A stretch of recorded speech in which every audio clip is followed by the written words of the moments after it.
Madam Speaker, the movement of the exchange rate Indian rupee recently been a matter of concern.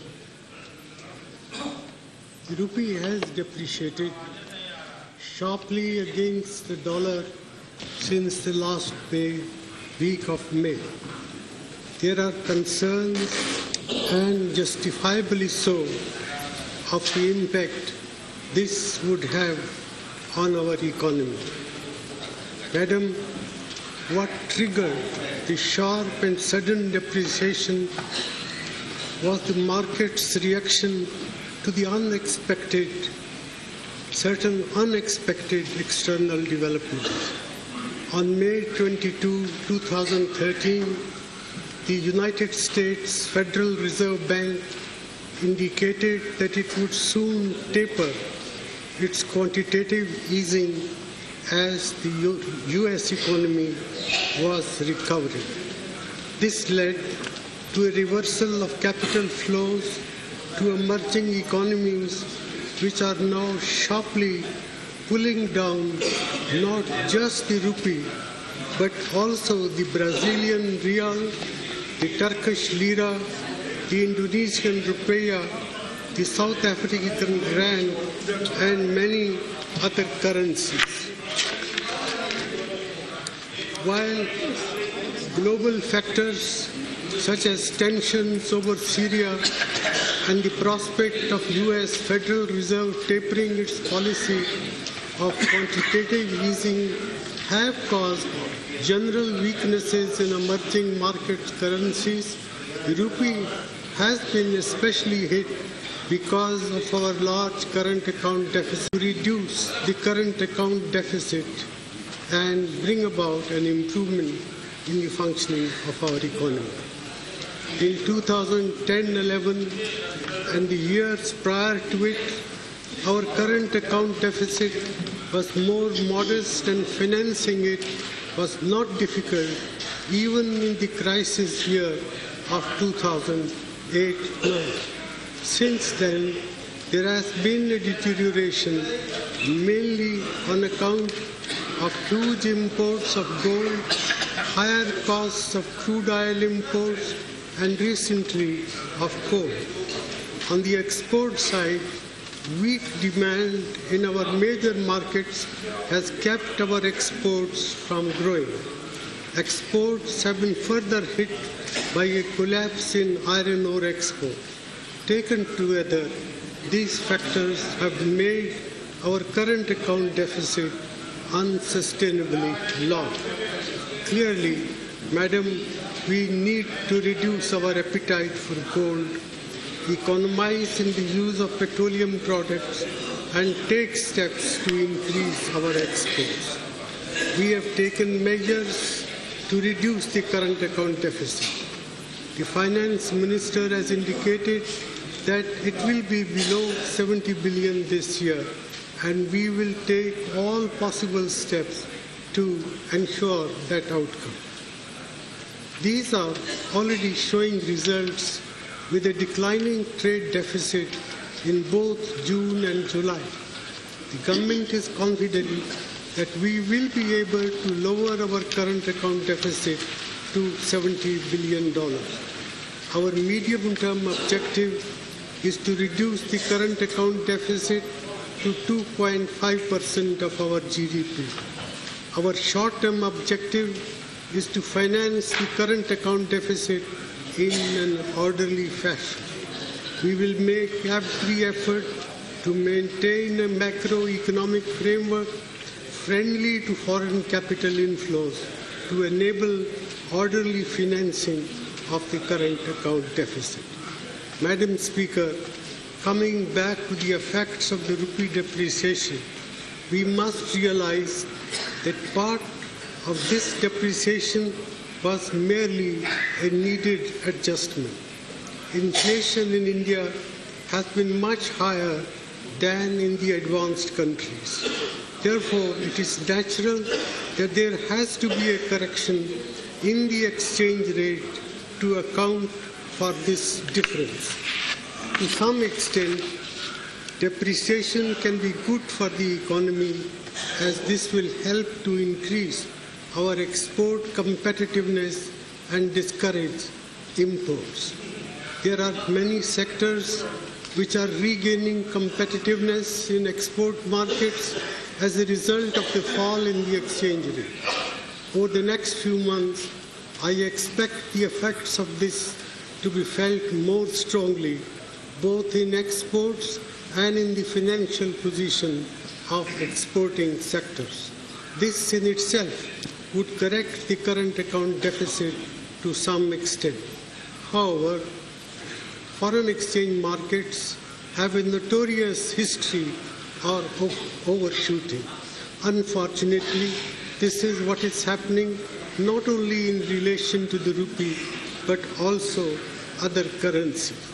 The Reserve Bank and government have taken a number of steps to stabilize the rupee. Some measures have given rise to doubts in some quarters that capital controls are on the horizon. I would like to assure the House and the world at large that the government is not contemplating any such measures. The last 2 decades have seen India grow as an open economy and we have benefited from it. There is no question of reversing these policies just because there is some turbulence in capital and currency markets. The sudden decline in the exchange rate is certainly a shock, but we will address this through other measures, not through capital control or by reversing the process of reform. The Finance Minister has clarified this matter at length, and I take this opportunity to reaffirm our position. Madam Speaker, ultimately, the value of the rupee is determined by the fundamentals of our economy. While we have taken a number of actions to strengthen those fundamentals, we intend to do more. Growth has slowed down in recent months. I expect growth in the first quarter of 2013-14 to be relatively flat, but as the effects of good monsoons kick in, I expect it to pick up.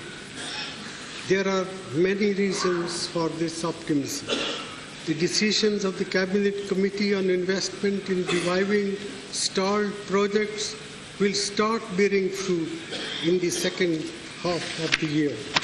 The full effects of the growth-friendly measures that have been taken over the last 6 months, such as liberalizing norms for foreign direct investment, resolution of some tax issues of concern to industry, and fuel subsidy reform will come into play over the year, resulting in higher growth, particularly in manufacturing. Exports are also starting to look up as the growth performance of the rest of the world is showing signs of improvement. So, I believe growth will pick up in the second half of the fiscal year, barring extreme unforeseen eventualities. Madam, there are questions about the size of the fiscal deficit.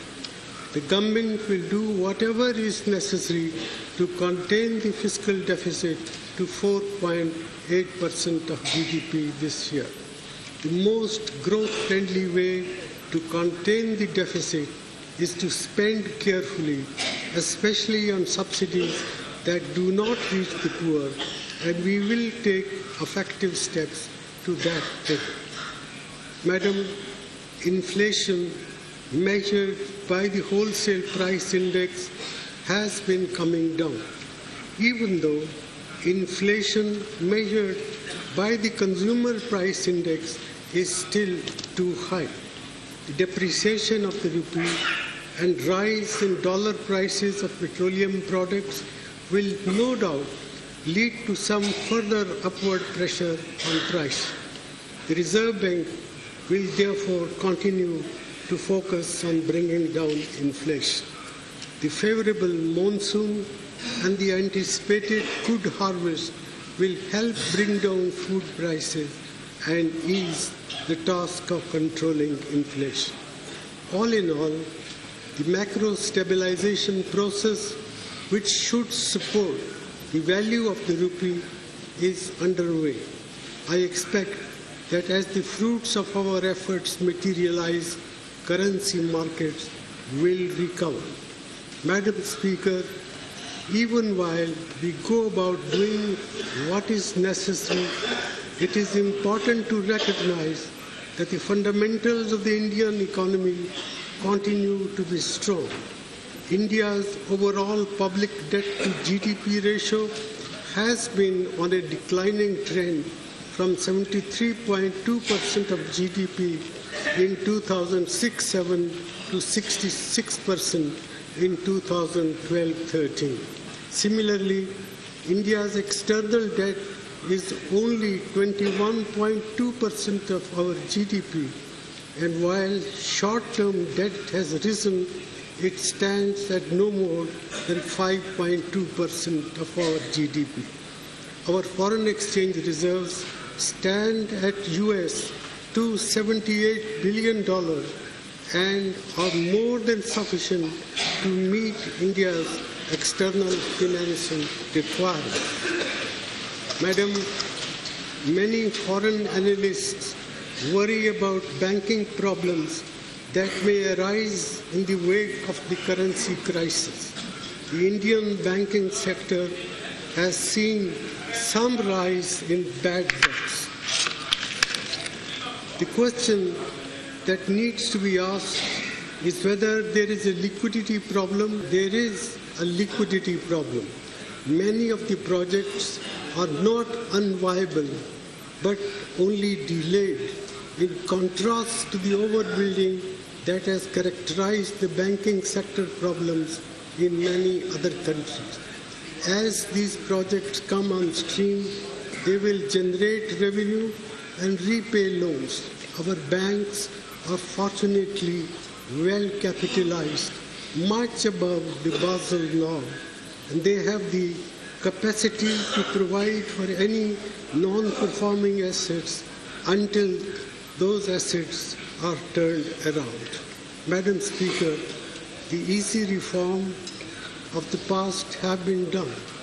We have the more difficult reforms to do, such as reduction of subsidies, insurance and pension sector reform, eliminating bureaucratic red tape, and implementing goods and services tax. These are not low-hanging fruit, and they need active political consensus.